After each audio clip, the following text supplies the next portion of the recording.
stand up, and none would fain be the last to lay hand to the sword, for they deemed that he would have the best of it who might first touch it. So all the noblest went thereto first, and then the others, one after another. But none who came thereto might avail to pull it out, for in no wise would it come away, howsoever they tugged at it. But now up comes Sigmund, King Völsung's son, and sets hand to the sword, and pulls it from the stock, even as if it lay loose before him. So good that weapon seemed to all, that none thought he had seen such a sword before. And Siggeir would fain buy it of him at thrice its weight of gold. But Sigmund said, "Thou mightest have taken the sword no less than I from there whereas it stood, if it had been thy lot to bear it. But now, since it is first of all fallen into my hand, never shalt thou have it, though thou biddest therefore all the gold thou hast." King Siggeir grew wroth at these words, and deemed Sigmund had answered him scornfully. But whereas he was a wary man and a double-dealing, he made as if he heeded this matter in no wise. Yet that same evening he thought how he might reward it, as was well seen afterwards. Chapter 4. Now it is to be told that Siggeir goes to bed by Signy that night. And the next morning the weather was fair. Then says King Siggeir that he will not bide, lest the wind should wax or the sea grow impassable. Nor is it said that Völsung or his sons letted him herein, and that the less, because they saw that he was fain to get him gone from the feast. But now says Signy to her father, "I have no will to go away with Siggeir, neither does my heart smile upon him. And I wot, by my foreknowledge and from the fetch of our kin, that from this counsel will great evil fall on us, if this wedding be not speedily undone." "Speak in no such wise, daughter," said he, "for great shame will it be to him, yea, and to us also, to break troth with him, he being sackless. And in naught may we trust him, and no friendship shall we have of him, if these matters are broken off, but he will pay us back in as evil wise as he may, for that alone is seemly, to hold truly to troth given." So King Siggeir got ready for home, and before he went from the feast, he bade King Völsung, his father-in-law, come see him in Gothland, and all his sons with him, whenas 3 months should be overpast, and to bring such following with him as he would have, and as he deemed meet for his honour. And thereby will Siggeir the king pay back for the shortcomings of the wedding feast, in that he would abide thereat but 1 night only, a thing not according to the wont of men. So King Völsung gave his word to come on the day named, and the kinsmen-in-law parted, and Siggeir went home with his wife. Chapter 5. Now tells the tale of King Völsung and his sons, that they go at the time appointed to Gothland at the bidding of King Siggeir, and put off from the land in 3 ships, all well manned, and have a fair voyage, and made Gothland late of an evening tide. But that same night came Signy, and called her father and brothers to a privy talk, and told them what she deemed King Siggeir was minded to do, and how that he had drawn together an army no man may meet. And, says she, he is minded to do guilefully by you, wherefore I bid you get ye gone back again to your own land, and gather together the mightiest power ye may, and then come back hither and avenge you. Neither go ye now to your undoing, for ye shall surely fail not to fall by his wiles, if ye turn not on him, even as I bid you. Then spake Völsung the king, "All people and nations shall tell of the word I spake, yet being unborn, wherein I vowed a vow that I would flee in fear from neither fire nor the sword. Even so have I done hitherto. And shall I depart therefrom now I am old? Yea, withal, never shall the maidens mock these my sons at the games, and cry out at them that they fear death.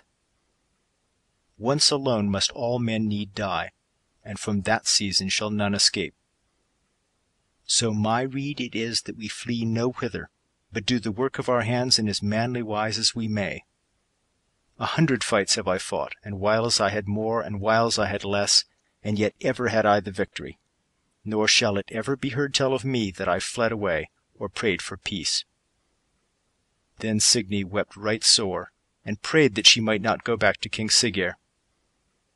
But King Völsung answered, "Thou shalt surely go back to thine husband, and abide with him, howsoever it fares with us." So Signy went home, and they abode there that night. But in the morning, as soon as it was day, Volsung bade his men arise and go aland, and make them ready for battle. So they went aland, all of them, all armed, and had not long to wait before Siggeir fell on them with all his army. And the fiercest fight there was betwixt them, and Siggeir cried on his men to the onset all he might.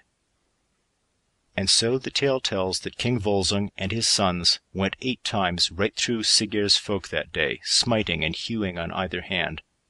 But when they would do so even once again, King Volsung fell amidst his folk, and all his men withal, saving his 10 sons. For mightier was the power against them than they might withstand. But now are all his sons taken, and laid in bonds, and led away. And Signy was wherewithal that her father was slain, and her brothers taken and doomed to death, that she called King Siggeir apart to talk with him, and said, "This will I pray of thee, that thou let not slay my brothers hastily, but let them be set a while in the stocks. For home to me comes the saw that says, Sweet to eye while seen. But longer life I pray not for them, because I wot well that my prayer will not avail me." Then answered Siggeir, "Surely thou art mad and witless, praying thus for more bale for thy brothers than their present slaying. Yet this will I grant thee. For the better it likes me, the more they must bear, and the longer their pain is, or ever death come to them." Now he let it be done even as she prayed, and a mighty beam was brought, and set on the feet of those 10 brethren in a certain place of the wildwood, and there they sit daylong until night. But at midnight, as they sat in the stocks, there came on them a she-wolf from out of the wood. Old she was, and both great and evil of aspect, and the first thing she did was to bite one of those brethren till he died, and then she ate him up withal, and went on her way. But the next morning Signy sent a man to the brethren, even one whom she most trusted, to wot of the tidings. And when he came back he told her that one of them was dead, and great and grievous she deemed it, if they should all fare in like wise, and yet naught might she avail them. Soon is the tale told thereof. 9 nights together came the she-wolf at midnight, and each night slew and ate up one of the brethren, until all were dead, save Sigmund only. So now, before the 10th night came, Signy sent that trusty man to Sigmund her brother, and gave honey into his hand, bidding him do it over Sigmund's face, and set a little deal of it in his mouth. So he went to Sigmund, and did as he was bidden, and then came home again.